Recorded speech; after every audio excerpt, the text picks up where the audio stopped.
Bientôt, vous ne verrez ni n'entendrez plus jamais ça. Les films sur pellicule 35 mm sont voués à disparaître au profit du tout numérique. Quasiment toutes les salles modernes aujourd'hui sont équipées d'ordinateurs et de projecteurs nouvelle génération automatisés. La pellicule au placard, c'est aussi des projectionnistes au rencard, un métier passion qui tend à disparaître, mais pas partout. À Kems, Antoine Scholler est projectionniste depuis tout petit. Il a passé son premier film à 12 ans, c'était Blanche-Neige. Cette révolution numérique le bouleverse. Ça déchire moi un petit peu quand même. Parce qu'à un moment donné, je me suis dit, est-ce que j'arrête? Est-ce que je peux arrêter? Mais je vais quand même rester un petit peu et puis je vais continuer dans ce sens-là.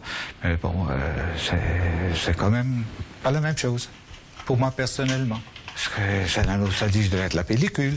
Toucher quelque chose qu'on peut toucher. Le numérique, est-ce qu'on touche encore plus rien?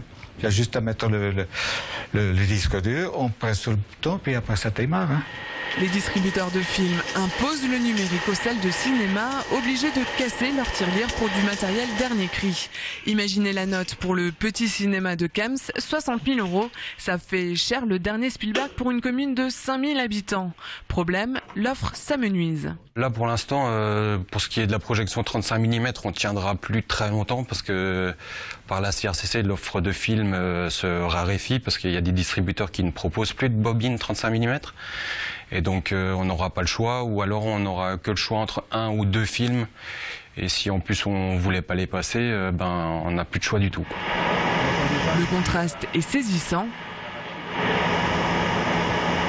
L'espace culturel de Vendenheim vient de se doter des dernières technologies numériques en projection cinéma. Les fameuses bobines sont remplacées par des disques durs, les serveurs informatiques refroidis par de gros ventilateurs. Voici les coulisses d'un cinéma en 2013. Le projectionniste est devenu informaticien. C'est moins glamour mais peut-être plus pratique. Les bobines déjà d'une pesaient lourd. Après, en fonction du type de film, on pouvait être amené à avoir 2 ou 3 bobines selon la durée du film. Et puis tandis que là, tout est sur disque dur. On a à prendre ce disque dur, à l'ingester, donc à l'intégrer dans la machine. Et donc du moment que le film est donc dans la bécane, on n'a plus rien à faire. Juste à mettre play et puis à laisser faire la magie du 4K. Le projecteur numérique est programmable à distance. Certains complexes en profiteraient pour ne même plus avoir de personnel en cabine. Le film démarre tout seul à la séance annoncée. Ça fait des économies. À Vendenheim, pas question de pousser mémé dans les orties.